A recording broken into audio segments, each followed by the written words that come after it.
The really literal answer when I said yes was this big breath in and go, we actually don't know what that means yet, but I'm committed to finding out. What I knew was what it wasn't.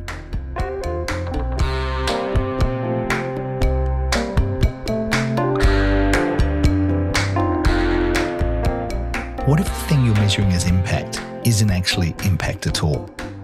And what if the most honest thing a leader can say, especially one whose entire role is called organisational impact, is, I don't even know what that means yet, but I'm committed to finding out.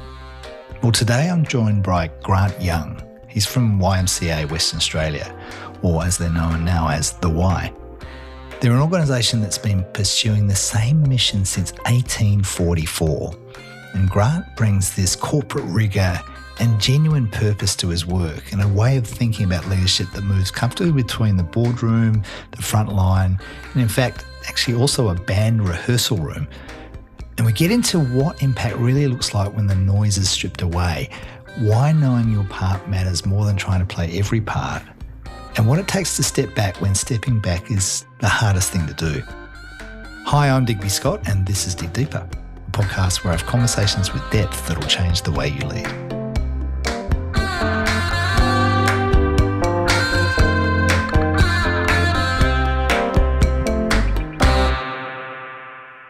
Grant, welcome to the show. Thanks for having me. Your title, Executive Director, Organisational Impact. One of the reasons I wanted us to have a conversation, record it, was when I saw that on your LinkedIn profile, I thought, all right, that's a fascinating title. I think it's a rare title. I wonder why he's doing that job. So at YMCA for Western Australia, what was the draw for you to take that role on? There's two parts to that for me, Digby. I've been here at the Y in WA, formerly the YMCA. So we call ourselves the Y. We can get into that in detail later. When I first joined the organisation 10 years, first exec role for me, portfolio covered strategy, governance, administration, did quite well. And then after the pandemic, a bit of a change of perspective as many organisations do. For us, or for me, the organisational impact bit really signifies an opportunity to step into, as most not-for-profits, we all know that we're here to make a difference and be purposeful in what we do. Many not-for-profits perhaps still a little bit guilty, we were at that time, of tracking participation data, not real impact. So the change in title for me and the change in focus was absolutely about some principles and some opportunities to be really rigorous in what we're doing, be evidence-informed in the impact that we're creating for young people, because we're a young people-focused organisation, and be really purposeful in how we talk about that. So the role, and what I love about the role, it's evolved a couple of times since that point, but it just absolutely puts myself and my team who work really hard on this stuff to be really, really connected to purpose, connected to being better than just volume, actually getting to what's real. So that's fundamentally what it is. I love that, getting to what's real. Where does that come from for you? Because I'm just listening to your energy in your voice, right? There's this clear conviction for this work. What's the root for that for you? From back in your early days, how might you draw a line between the work you do now and where that comes from for you personally? This might sound a little bit crazy. My backstory, if you go all the way back, is in hotel and resort management, customer experience 101, at a time where delivering a great experience matters. So if you really press me on it, what you'd say is that the value set that I learnt and built working in a tourism and hospitality environment way back when still sticks with me as we look at this work now. The context might be different, but if you apply that experience lens, experience management, as we'd call it in this modern age, and then apply the impact layer, what really connects for me. And I've been on my own family journey, two young boys who have grown into men, watch them develop, watch them flourish, watch them turn into exceptional humans. What connects for me is the ability to connect all of those things together. My family and community journey, that deep background that's really about just deliver great experiences for people. And, probably in this organisation, do that because you can really see the evidence and the impact and the uplift in young people if we focus on what we do best. I'm just writing that down, delivering a great experience. And that can cross any leadership role, right? And any system really needs to be designed to do that well. My mind was going to, when you've been on the other side of a really rubbish experience, and how that fuels how you think about creating those now? Gee, wow, I can probably give you a really recent one, Digby. I don't know how much of my community is listening to this podcast, but maybe we're about to find out in the comments later. We'll see how we go. As a fitness kind of, where am I at in terms of what do I do for fitness and how do I keep active? Part of what I do is about being a member of a CrossFit gym.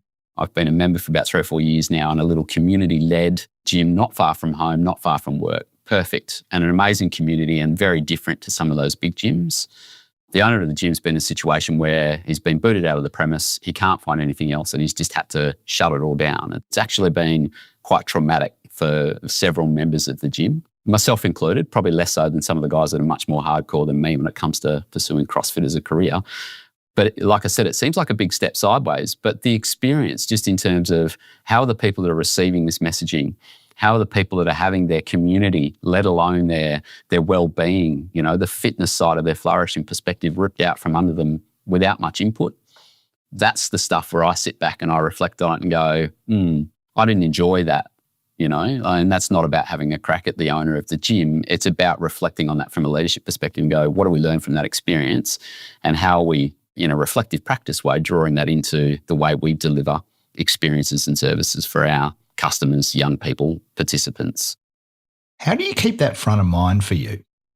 I don't know if I've got a strong answer to that. It just feels like it's always there. I remember sitting with a colleague a few years ago at a strategic planning session and, we were dealing with something quite complex. And I remember saying to that colleague at the time, sometimes you just got to trust your gut. It feels like this is one of these times.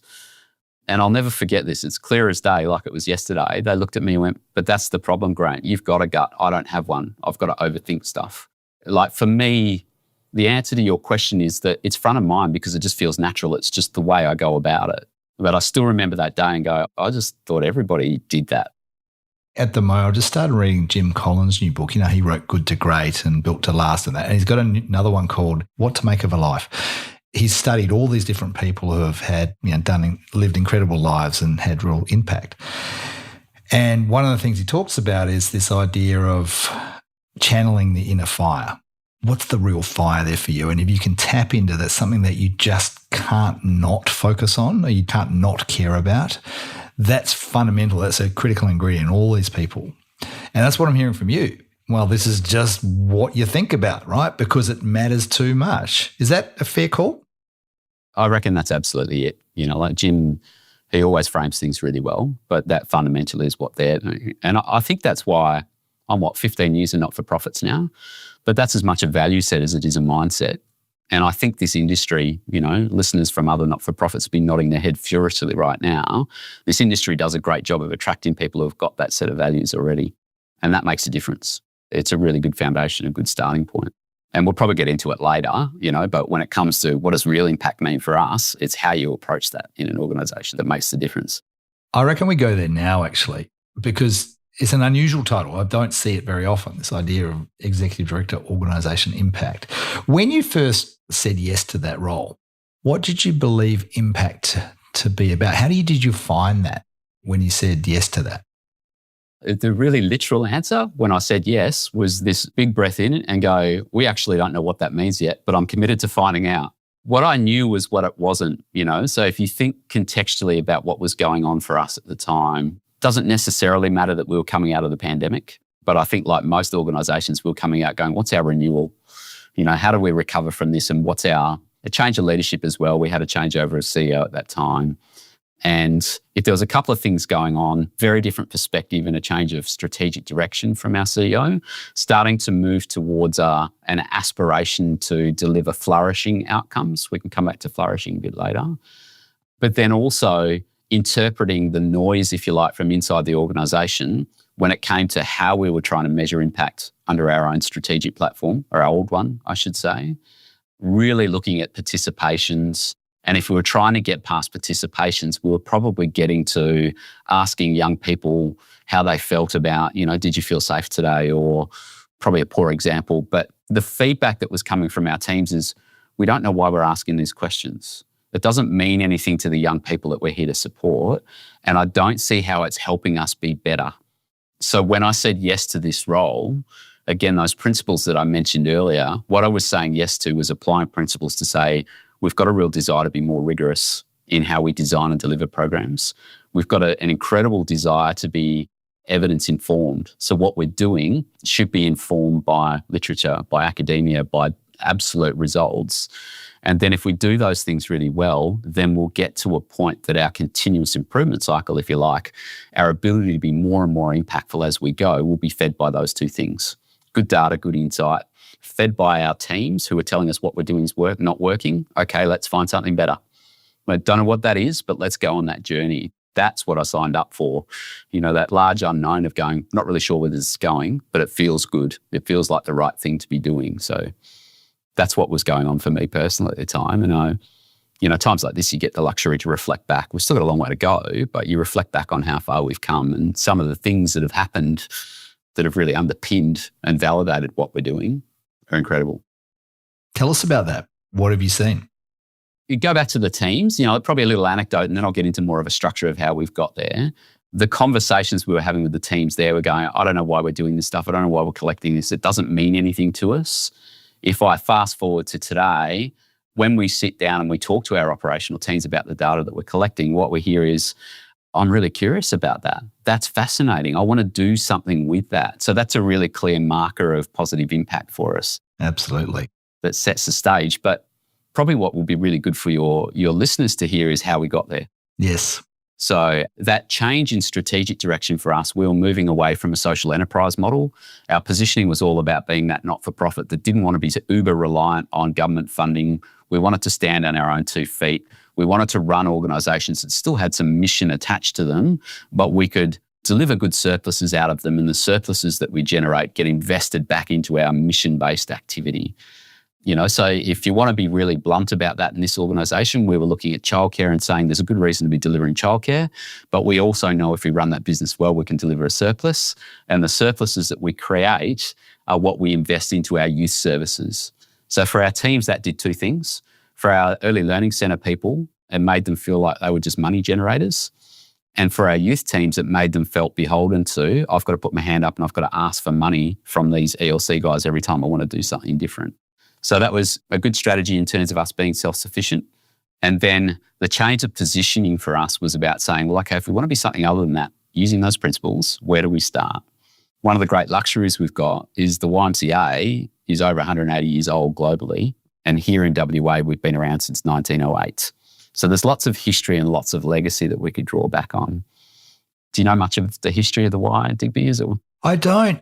I'd love to hear a little bit about that. And also how, knowing that an organisation's been around since 1908 and, globally even longer than that, how does that inform how you think? Because you're playing one part for a short amount of time for a while, and then you'll be handing over. And this stuff, this impact, this story will carry on for generations after you. How does that inform how you think and make decisions and shape culture?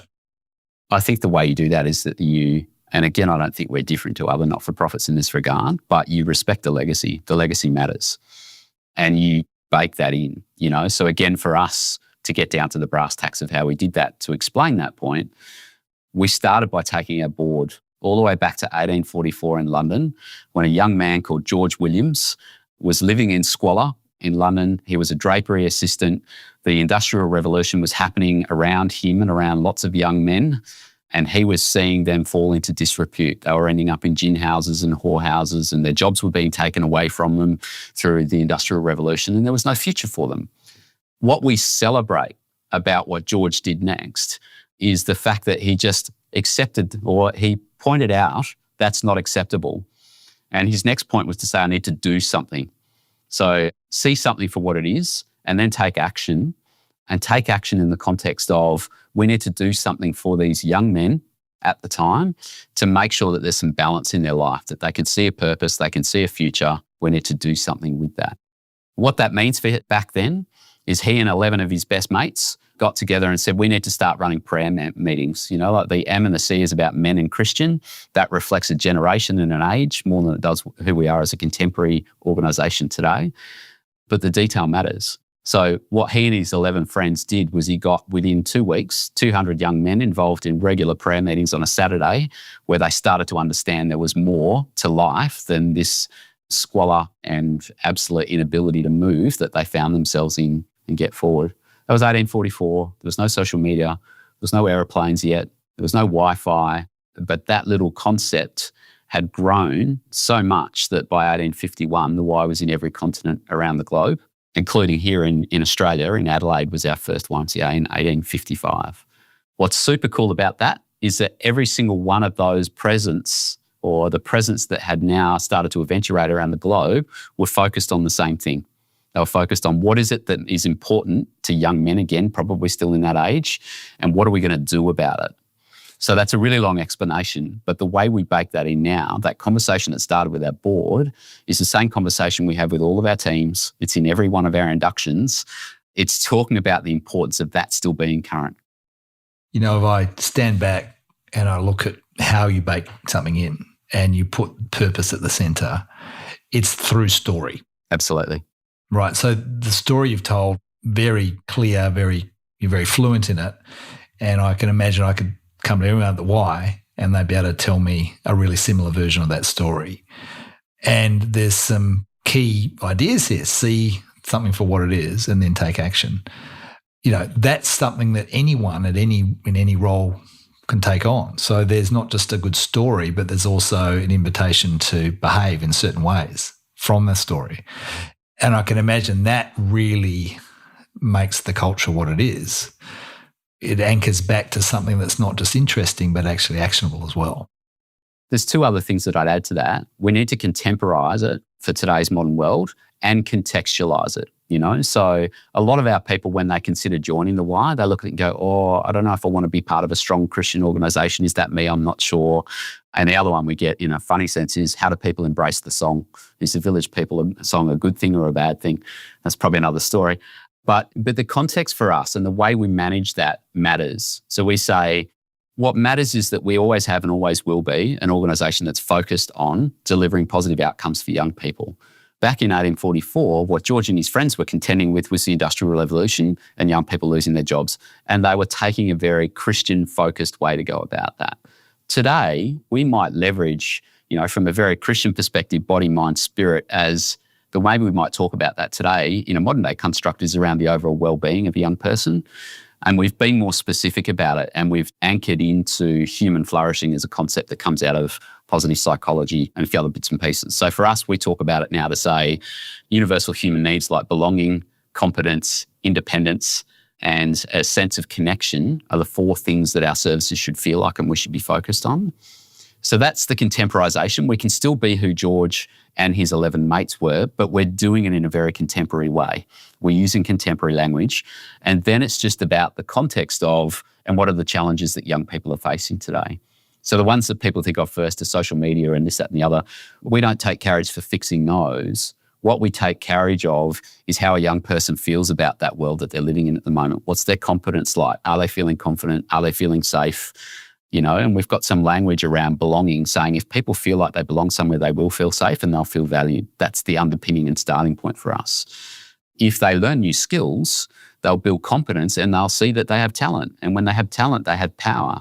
When they have power, they can be independent, they can take control of their life.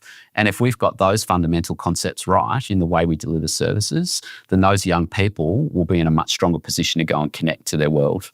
And that's the essence of what we do. It's the same stuff that George was doing. He might have talked about it differently, but that's how we contemporise and contextualise it for what we do and how our people experience work. How do you gather and use the stories of impact? Because the story is a powerful mechanism, right? So the impact that you're having must be evidenced through stories, right? So how do you go about finding out those stories, sharing those stories, and what happens when that happens? We do it in a couple of ways. I think before we get to stories, the evidence-informed data matters for us. So again, particularly for our youth cohort, for our 12 to 25 age group, with rigour we'll apply a positive youth development framework. There's a validated instrument called the 5 Cs. So we use a 17-point rated scale that gives a bit of a sense of how young people are at with their confidence. This is where the Cs come in: confidence, competence, caring, character, and community connection. So we can point to evidence and data, which isn't your question, but that matters. What also matters is that as part of that, we also take, like from an impact measurement approach, we use concepts like what's most meaningful change been for you? How have you felt about, the engagement that you've had with us?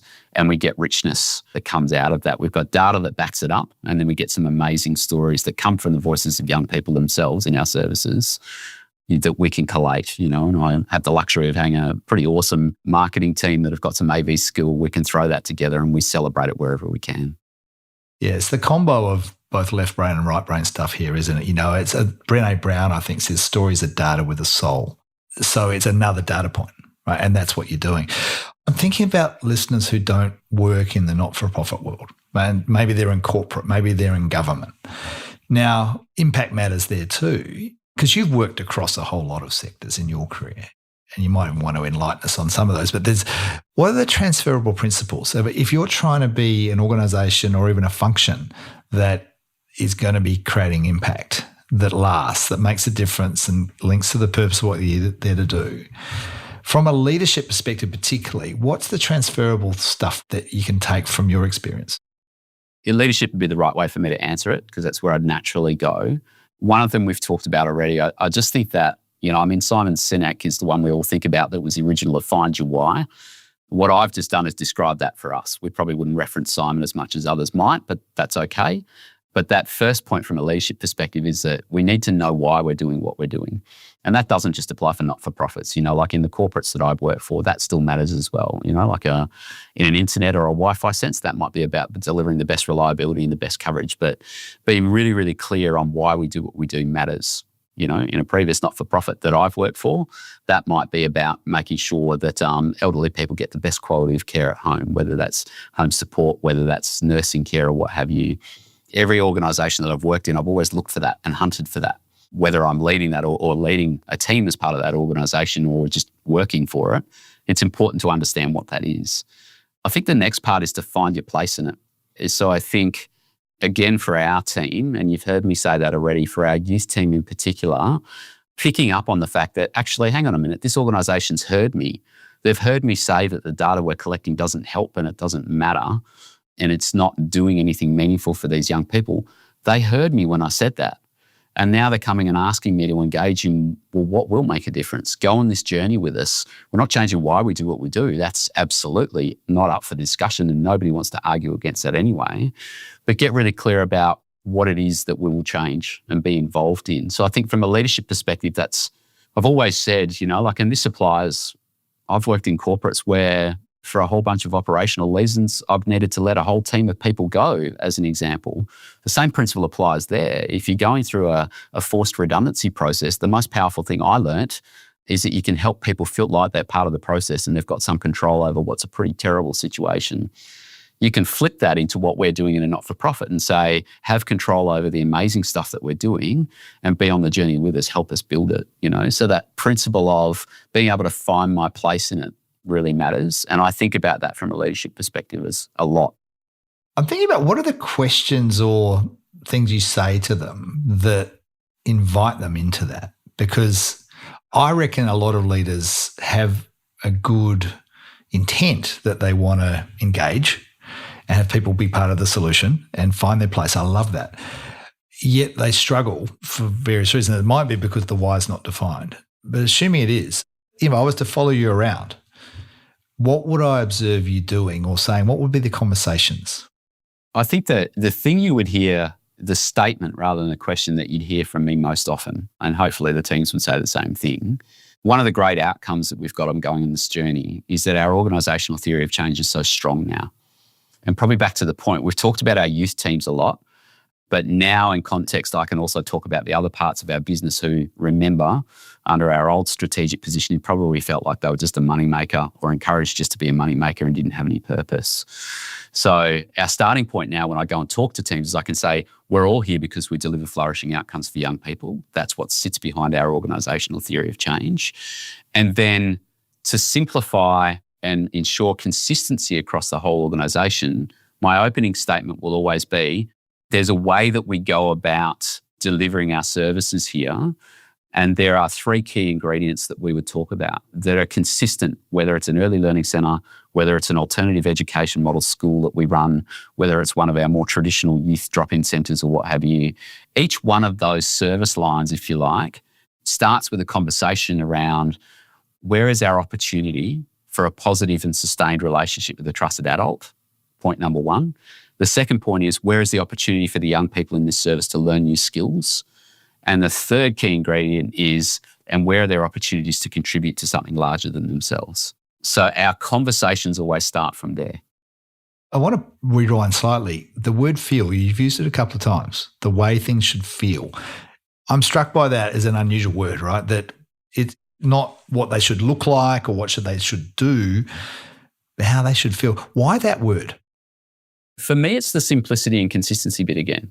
So if you go and talk to one of our early year educators in a childcare centre and you talk to them at the level or qualification of what they're doing, we'll hear their version of that. And that'll be a really good version. They do amazing work, but we need to be able to talk to them in the same principled way that we're talking to a teacher in one of our schools and a youth worker in one of our youth services. So the feel bit, to your point, and those three key ingredients are the way we can normalise that. Again, if I go back to corporate world, maybe it's a poor analogy, Digby, but, the theory behind Net Promoter Score was about CEOs from really different industries being able to compare themselves to each other with those differences in mind. So it's our version of that is probably the poor analogy, but Just talking about finding a place and finding your part to play.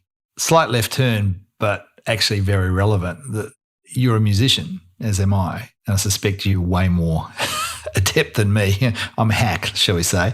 I think we're both deep in it, Digby. Let's go with that. I feel it, man. I feel it. And I know when we talked leading up to this conversation, you were, your eyes lit up when you talk about playing. But there's a real metaphor here or analogy for the work. Tell me about how you think about the idea of playing in a band. Remembering the conversation we had over a coffee, great coffee it was, by the way, it did relate to leadership, and I think the reflection for me, I've played music all my life from a very young age, not very well, to be honest, you and I are probably in similar ballparks. But if I think about that journey for me personally, there were phases when I was really active in playing bands. And then there's a big phase in the early to mid-adult part of my life through to having kids and what have you, where it was a solo thing. It was something that I did for myself. It wasn't a team sport, if you like, for a long version. And then for a couple of reasons, with an amazing group of friends now that I've connected through my son's schooling and his passion and interest for music, we find ourselves in this team environment where we get together because we love it. We do things together because it's fun to do. The deep reflection we were having was around, for us, when we get together, everyone can play our version of our song. And if you take my positioning from that middle part of my career, if everyone just rocks up and plays their version of the right thing, we'll feel good, but it'll probably sound terrible to the audience. So the leadership reflection that we were talking about is that sometimes it's about restraint.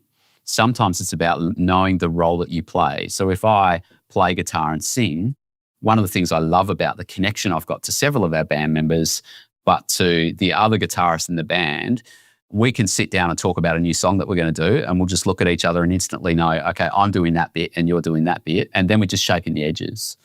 So even if you want to draw that back to the experience point, we know we've done that well when we can see the faces on the audience that we don't often get in front of. There's a real indicator of success there because we're just doing enough, but we're bringing our expertise to it. And the feel word, right? The faces are just showing a feeling. Absolutely. And I think the other thing we might have talked about at the time, we're all busy professionals. Like most of the other guys that I play with are teachers. Some of them are outdoor eds, so they're away a lot. I've obviously got a lot that I'm dealing with here. So when we get together matters, but we can't always all get together. And if you think about the performance, even in rehearsal, if somebody's missing, it doesn't feel right. So maybe the bass player can't make it next week. And you'll get together and everyone's still doing what we always do, but everybody's got a part to play. And if one piece is missing, then not that things start to fall apart, but you're not delivering to your full capability. And there's a really interesting lesson in that when I talk to teams. A lot of people still want to work in isolation. I do my bit, you do your bit. No. Everyone working together and playing their part, knowing what your part is, knowing what your... Do you want to get to books for us? We have an executive book club. A little while ago, we read Buckingham and Goodall, 9 Lives of Work. So one of the chapters in there talks about finding your spikiness. So not about the sameness. What is everybody good at? And what are the things that we look like from a leadership or a teamwork capability? That it narrows in on this point of know what your spikiness is, emphasize it and highlight it. So for me, it might be just doing the chugga-chuggers. And if that's what I'm really good at and really... What does that mean? Sorry, rhythm guitar, the chugga-chuggers on the... Oh, the chords. Yes, bit of rhythm. We know that the other guitarist is going to do the little tasty bits that fill in that spot. There might have been a time in my life where I beat myself up in the fact that I can't do those tasty bits. But in this context, I know my spikiness now. My spikiness is to provide the rhythm and provide the vocal section where it needs to. It's Keith Richards, man. You are just channeling Keith Richards. That's his superpower, right? I like to think I live a bit cleaner than Keith, but I'll take it, Digby. You know that's a myth, right? Well, yeah, he's been off everything since, I think, the early 80s. He's just got the slur and the look. But the swagger. Yeah, the swagger, that's it. Yeah, this whole thing, I mean, it speaks to dialing down your ego. What does it take to do that? Because I'm curious about, you said the middle part of your career might have been where you're a bit more like solo grunt, right? And what does it take to shift beyond, I've got to be able to do it my way? I think for me, just to clarify, Digby, that was about my musical career. Yeah, because I don't see you as a person who's a solo player as long as I've known you, right? You're not that sort of person in organisational life. Yeah, and that was probably just more about what did music mean to me, So that was something that I was using as a personal release and something to keep me grounded when things around aren't going great or what have you. But it's become much more of a team sport, the musical side of life. For me, to ever feel like I've been a massively ego-driven person, and again, to that point for me, it's always been the perspective I always take with that, whether it's the band, whether it's work or what have you, is that we'll always do more together than we'll do working in isolation. So I feel like I've always felt that, believed that, led in that way. For me, that's about drawing people in, like even at the most prickly points, even at the times where it hurts the most to do it, the leadership choice for me is to say we're better with more people in the room and dealing with disagreement because we'll get spikiness out of it. We might disagree, but if somebody's spikiness is not in the room, we won't make as good a decision. So let's be clear what we mean by spikiness. It's kind of like your unique take or unique skills or perspective and stuff like that, right? What's the one thing about you that's different, that stands out that, so my colleagues might say, well, first of all, it's your dad jokes, Grant, and you really should give those up. But in another context, amongst my colleagues at the exec table, I would hope that they would say that, my spikiness will always be the first to go, hey, listen, I think we've got down in the weeds too much. Can we just come back a few steps and think about it from a broader perspective? For anyone listening, I call that your superpowers. And there's I'll put a link in the show notes. Ask people 5 questions about you. What's the first thing you think of when you think of me? When have you seen me at my best? And questions like that, I reckon, we often don't see what our spikiness is until later in our career. It's like to be able to go, this is what I bring to the mix. This is the secret sauce. If you're not aware of that, then you can't contribute fully. You might contribute, but it won't be as potent. It won't be as powerful. So, know what they are. And, it's good to have other people around you to say, yeah, this is what it is. Because sometimes you don't see it. That's right. But also, maybe the way to answer the ego question is don't take the dent to your ego if you don't have the superpower that guy over there does. So have confidence in the superpower that you bring. Like the fiddly bits on the guitar, right? Yeah, that's right. Allow them to have that. Don't feel like you are a lesser person because you don't have that. Because again, that performance is what matters. So if we all bring our superpowers to your point, then the quality of outcome is better for everybody. Not just those that are listening, but for those on stage as well, using the analogy that we're going with.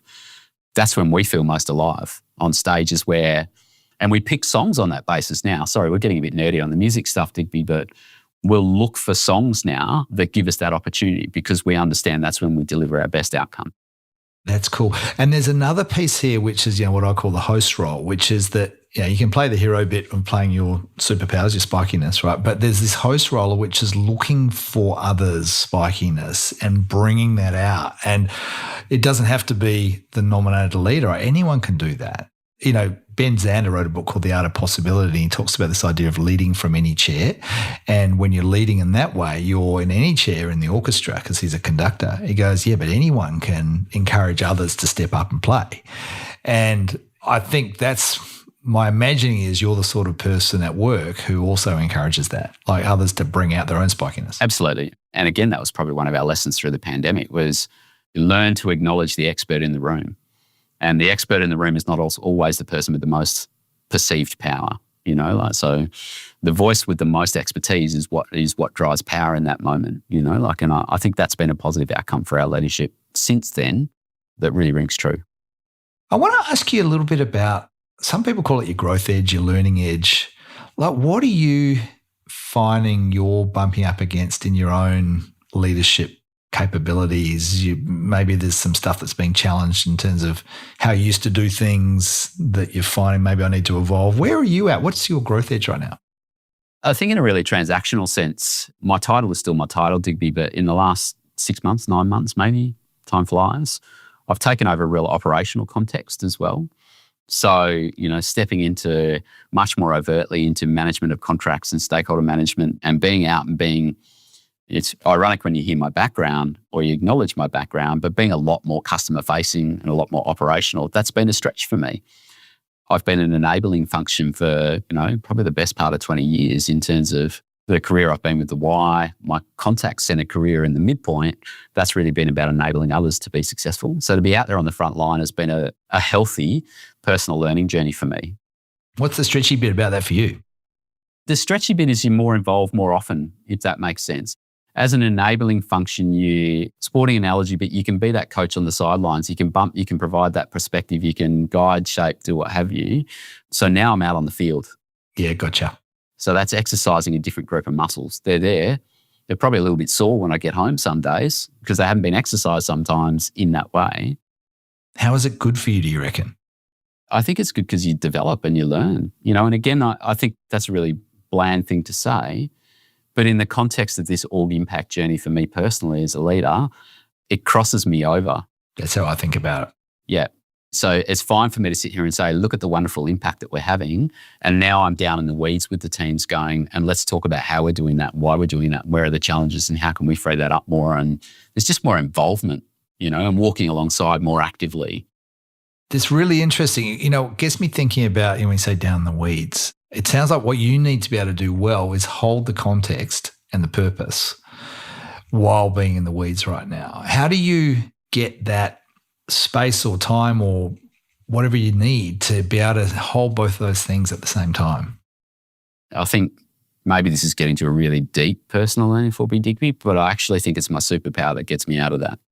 So what my colleagues recognizing me and that ability to draw us out and to think broader, I think what I've learned about myself is that's my coping mechanism.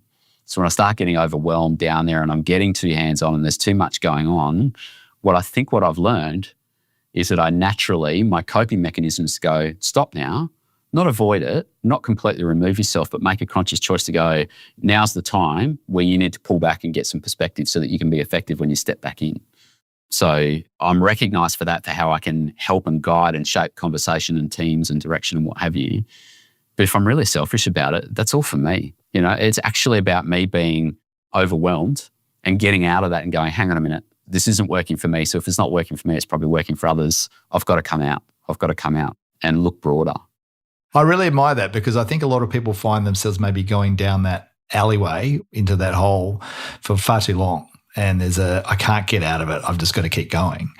And you're saying, hang on, no, this is not going to serve anyone by being here and be able to do it. It doesn't even sound courageous. It just sounds sensible. And that's what it feels. On my personal journey, it's taken a long time to not reconcile. I don't think that's the right term, but just to acknowledge that that's actually a really healthy thing that's going on here and that's important and it's of value and it's actually recognised, which is a nice thing as well. As we start to bring things to a close, I'm curious about what haven't we talked about that you'd hope we would have? What do we need to explore a bit more? I don't know. Maybe we should talk about you some more, Digby. Fire away, mate. I don't know. I say that facetiously. Let's come back to you in a moment. But I think if I reflected on, perhaps what were those takeaways that we needed to see as a way of double checking on that, I think the takeaways that I'd want your listeners to hear is that my journey is very much felt about connecting to purpose. What's the fundamental reason that we're doing what we're doing? And using legacy, we have the luxury in this organisation of being able to connect to a really deep and rich legacy that's still relevant. So I think the power of going, we've been around a long time and what we're doing is relevant is a really great start. So there'll be different versions of that in different organisations, but as a leadership kind of message, search for that. Get to that level of clarity around. You've got a mind for gold right there. If you don't have it, you've got to be able to have a story. Absolutely. So that matters. And then I think that theme number 2 is about people being able to find themselves in it, find themselves in the work. Whether it's their worst day, this organisation's forcing a redundancy, allow them to find themselves in the work and have some degree of participation, feel like they've got control of something on that level. And then in a positive construct in terms of what we're doing here, acknowledge their feedback, hear their feedback and get them involved in what's better than that. Don't spoon feed, take them on the journey, learn, listen, acknowledge their spikiness, dive into that and use their expertise to help build something that's going to be powerful and long lasting and longer term. And the third part, is probably interrelated, but it's about that spikiness, that superpower, as you call it, Acknowledge specifically what people's contribution to it is and how that's making a difference. They would be the 3 key things that I'd want to talk about. I've got to ask a facetious question back here. So do you play YMCA when you're in the band? Not in the band, no. We probably haven't gone there yet. We might have gone close for a gig we've got coming up. We haven't got there yet. There are some non-negotiables, songs like Chumbawamba or other things come up where we just go hard no. I'm pleased to hear that. We'll take most things on, but I think the analogy there again is it's about what's relevant for the audience. So we'll make our decision about what we're doing based on the type of gig it is, who we're playing in front of and what they want to experience. Is it embracing the organisation? Absolutely. I remember being really surprised by it when I joined. I thought, this is going to be a bit cheesy. They're going to be like, no, don't even talk about it. But it really is embraced. And perhaps as an Easter egg for your listeners, part of our name change from the YMCA to the Y, we wanted to do something that was going to stand out. That was just before the pandemic. So we had an opportunity to go and reimagine the song. We were looking for talent in the country who could do that at the time. The voice was getting recorded. Boy George was here. He said yes to doing it. If you go and look him up, Boy George singing the YMCA, it's a cool thing to experience. But for your listeners, what I'd want them to really hear is the lyrics of the song. Go and actually listen to what the lyrics have got to say. And for our teams, it may be coincidental. I don't think it was intentional. There's as much in those lyrics as there was in the story I told about George Williams and how we started. It's actually a really important artifact for us historically because it connects to all of this stuff that we've talked about. It connects to purpose. Love that. We've been talking for 45 minutes. Have we really? Yeah, time flies. I always like to think these are learning conversations for both of us. I'm wondering what you've learned through our chat.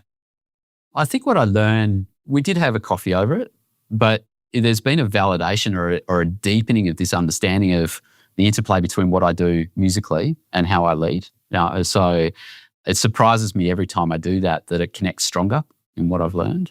I've had more validation in terms of why we do what we do. And again, I think that matters for our teams. If it gets more purposeful every time we talk about it, that's your point about storytelling. The more you tell stories, the more powerful they become. And there's a beautiful analogy. We, in some respects, in the country I'm in right now, we're a little bit behind perhaps the country you're in terms of acknowledging the stories of our Indigenous cultures. So there's a really nice takeaway in there for us to think about. And there's crossover across all of that as well. So that strengthens for me as well. I live in this environment where we have to acknowledge that those stories matter and that is part of our future. My take on you, just in our conversation, is that you think about this stuff all day, every day. And when we sat down for coffee a few months ago, there was clearly you live and breathe this stuff. So you have a deep fluency, yet you're also open to learning and growing and improving every day as well. I think that's a very powerful combination that you bring, that you don't have all the answers. And if there's a better way, let's find it. And there's this lovely humility that comes with that. So I just wanted to shine a light on that. It's really lovely to experience. I suspect people that you work with they would get that glow as well. I would hope so. I think vulnerability matters. I think there's another little, trail in there the whole way through. Be courageous enough to be vulnerable and call stuff out. For me, that's just a really authentic way of doing things. But that's what opens conversation up. Not having the answers and willingness to learn from others, powerful part of the journey. Where can people find you if they wanted to track you down and learn more? I'm on LinkedIn. I've got a hard name to spell, but an easy name to say. So Yonge, if you're looking for me there, is Yonge. And then obviously here at the Y, we've actually just in the last week or so launched a brand new website that looks really fresh and really current. So if you go to thewhy.org.au, you'll see not just what we're doing, but if you go and dig for us, you'll find me some links to me there if you want to reach out. Thank you so much, Grant. Pleasure. Thanks, DP. Great to spend time with you as always.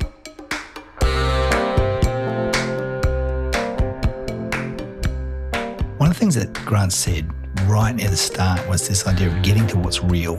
And I reckon so many organisations are measuring stuff that's easy to count, but it's not really what matters. And Grant's whole career is really about refusing to settle for that. And I really like that. I think there's a lot of courage in that. And maybe like me, I really love Grant's combination of deep conviction and real openness, and almost vulnerability. And it was such a privilege to dig into that with him. So to everyone listening, if this landed for you, go and share it with someone else who needs to hear it. And as always, thank you to my team, Gabby White, for making all this happen, and to Kane Power for making this sound great. This is Dig Deeper. I'm Digby Scott. Until next time, go well.